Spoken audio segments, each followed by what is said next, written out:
Isa pong babae ang di umano'y na gang rape, kung tawagin, ng hindi isa o dalawa o tatlo, kundi ng 8 Koreano. Matapos niyang makipagkita sa isang lalaki na nakilala niya lang sa internet. Kaya ingat po yung mga nakikipag-eyeball at iba pa sa pamamagitan ng internet. Live po ito mula sa Angeles sa Pampanga, si Susan Enriquez, naka-alerto 24. Eksklusibo o Susan.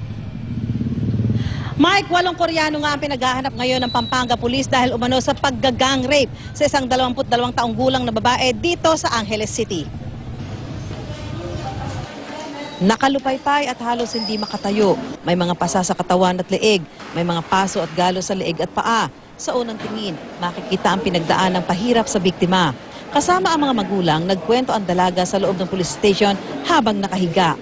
Alas 10 daw kagabi, nakipagkita siya sa isang Korean national na nakilala niya sa isang date site sa internet na nagpakilalang si Mr. Lee. Nakipagkita nga po ako sa kanila. Sa kanya lang. Tapos uminom kami sa restaurant. Tapos pagkatapos sa restaurant, lumabas na kami. Matapos nilang kumain at bahagyang uminom, niyaya raw siya ng Koreano sa ibang lugar. Sumama ang biktima at sa naturang lugar, dinatna nila ang 7 pang Koreano na nag-iinuman. Pagdating namin doon, may 7 Koreano nag-iinuman. Pagkatapos nun, nila ako, ginalaw na nila ako doon. Sila lahat. Kahit paano raw siya magpumiglas, hindi raw nakayanan ng biktima ang 8 Koreano. Halinhinan daw siyang hinalay ng mga dayuhan. Piniringan daw ang kanyang mata at sa pilitang pinainom ng alak. Pinaso pa raw ng lighter ang kanyang paa.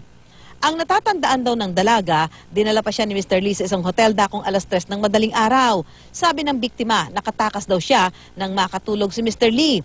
Sa CCTV ng isang hotel, makikita ang Koreanong si Mr. Lee habang nag-check-in. May nakasabay na isang lalaki at isang babae ang suspect pero hindi ito ang biktima. Sabi ng pulisya, iniwan daw ng suspect ang biktima sa isang bahagi ng hotel. Naghahanap pa ang pulisya ng ibang CCTV na maaaring makatulong sa kaso. Kanina, nagsampa na ng reklamo sa pulisya ang biktima. Upon interview dun sa victim, she was raped, sexually abused with the 8 foreigner, usually ang mga, mga Korean national. Pabigyan ng katarungan yung anak. Para makagantiman lang yung anak ko kung ano man nararapat. Sumailalim na sa pagsusuri ang biktima at positibo na may gumamit sa kanya. Nakipag-ugnayan na rin ng Pampanga Police sa South Korean Embassy sa posibleng tulong para makuha ang mga suspect.